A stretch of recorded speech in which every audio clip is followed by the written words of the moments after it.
বন্যার পানিতে ডুবে যত মানুষ মারা যান তার চেয়ে অনেক বেশি মানুষ মারা যান পানিবাহিত অসুখের জন্য। এ সময় ময়লা দূষিত পানি পেটে গিয়ে কলেরা, ডায়রিয়া সহ নানা রকম ভয়াবহ অসুখ ছড়ায় এবং সবচেয়ে বেশি আক্রান্ত হয় শিশুরা।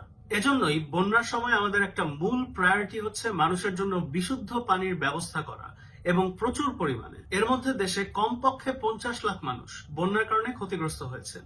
একজন মানুষের দৈনিক খাওয়া দাওয়া, পানি পান, পরিষ্কার পরিচ্ছন্নতা ইত্যাদির জন্য গড়ে 15 লিটার পানি প্রয়োজন হয়। তার মানে বুঝতেই পারছেন এই অবস্থায় দেশের বন্যা দুর্গত এলাকায় বিশুদ্ধ পানির চাহিদাটা আসলে কোন পর্যায়ের। সমস্যা হলো বন্যা দুর্গত এলাকায় পানির কোনো অভাব থাকে না, কিন্তু বিশুদ্ধ পানি পাওয়া খুবই দুষ্কর। সেটার কারণ টিউবওয়েল গুলো থাকে পানির তলায় এবং এ সময় পানি ফুটিয়ে খাওয়ার ব্যবস্থা করা সম্ভব হয় না। তাহলে উপায়টা কি, সেটা নিয়ে এই ভিডিও। আশা করি কথাগুলো মনোযোগ দিয়ে শুনবেন, বিশেষ করে আপনারা যারা ত্রাণ কর্মকাণ্ডের সাথে জড়িত আছেন তারা।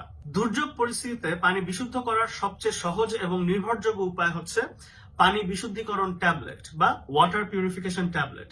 দেশ বিদেশের যে কোনো দুর্যোগে অথবা বন্যার সময় এই ট্যাবলেট গুলো ব্যবহার করেই পানি বিশুদ্ধ করার ব্যবস্থা করা হয়। কিন্তু এখানে একটা গুরুত্বপূর্ণ কথা আছে। বন্যার পানি সাধারণত অত্যন্ত ঘোলা হয়।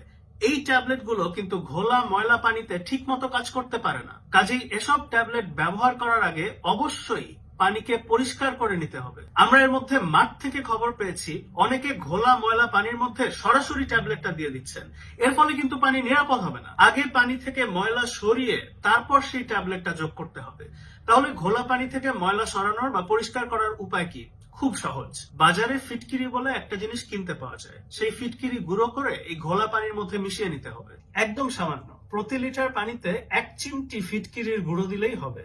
মানে একটা কলসের মধ্যে যদি 20 লিটার পানি থাকে সেখানে মোটামুটি আধা চামচ ফিটকিরির গুঁড়ো বা পাউডার দিয়ে দিলেই কাজ হয়ে যাবে। তো এরপর পানিটাকে একটু নেড়ে যদি আধা ঘন্টা 1 ঘন্টা রেখে দেন, দেখবেন তার মধ্যে পানির সমস্ত ময়লা একদম তলানি হয়ে পাত্রের নিচে জমা হয়ে গেছে। এরপর উপরের পরিষ্কার পানিটাকে অন্য একটা পাত্রে ঢেলে নিলেই হবে।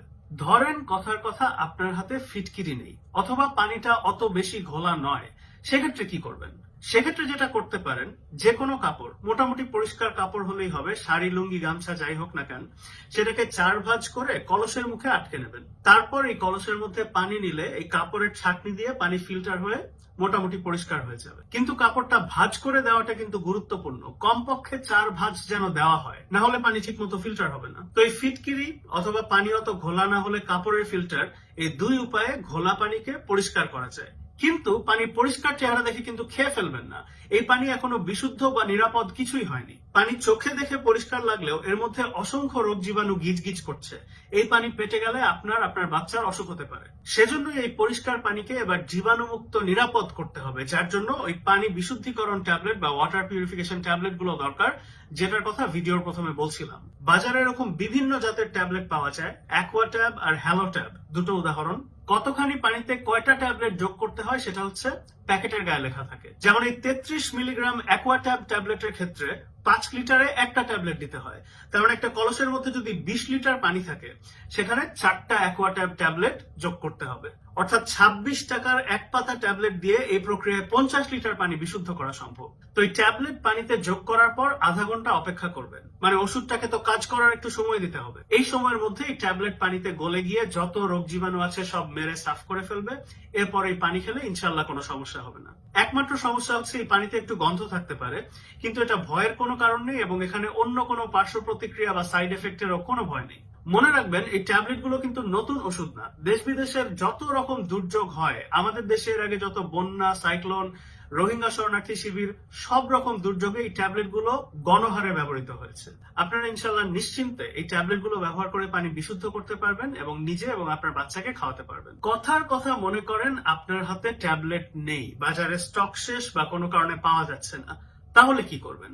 এরকম ট্যাবলেটের অভাবে ব্লিচিং পাউডার দিয়েও পানি বিশুদ্ধ করা যায়। 1 লিটার পানিতে 1 চিমটি ব্লিচিং পাউডার দিয়ে আধা ঘন্টা রেখে দিলেই হবে।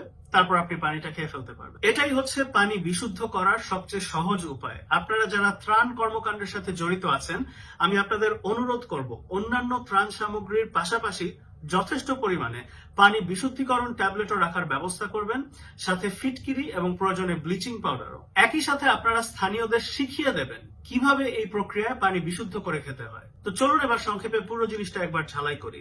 পানি যদি বেশি ঘোলা হয় তাহলে ফিটকিরি গুঁড়ো করে প্রতি লিটারে 1 চিমটি ফিটকিরি মিশিয়ে কিছুক্ষণ রেখে দেবেন। আধা ঘন্টা 1 ঘন্টার মধ্যে ময়লা নিচে থিতিয়ে পড়লে উপরের পরিষ্কার পানিটা আরেকটা পাত্রে নিয়ে নেবেন। যদি পানি অত বেশি ঘোলা না হয় অথবা হাতের কাছে ফিটকিরি না থাকে, তাহলে একটা কাপড় 4 ভাঁজ করে সেটা দিয়ে পানিকে ছেঁকে বা ফিল্টার করে পরিষ্কার করে নিতে পারেন। এভাবে পানি একবার পরিষ্কার হয়ে গেলে সেখানে ওই পানি বিশুদ্ধিকরণ ট্যাবলেট গুলো যোগ করবেন।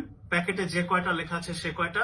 ট্যাবলেট না থাকলে ব্লিচিং পাউডার প্রতি লিটারে 1 চিমটি। তারপর পানিকে আরো আধা ঘন্টা রেখে দেবেন ওষুধটা যাতে কাজ করার সুযোগ পায়। বাস, বিশুদ্ধ পানি। তো আমি এই ভিডিওতে যে কথাগুলো ভেঙে বললাম সেগুলোই আইসিডিডিআরবির একটা ছবিতে সুন্দর করে সংক্ষেপে দেওয়া আছে। পাশাপাশি তারা একটা ভিডিও বানিয়েছেন যেখানে পানি পরিশোধনের প্রক্রিয়াটা হাতে কলমে দেখানো হচ্ছে। যারা ত্রাণ কর্মকাণ্ডের সাথে জড়িত আছেন আশা করি এই ছবি এবং ভিডিও দেখে নেবেন।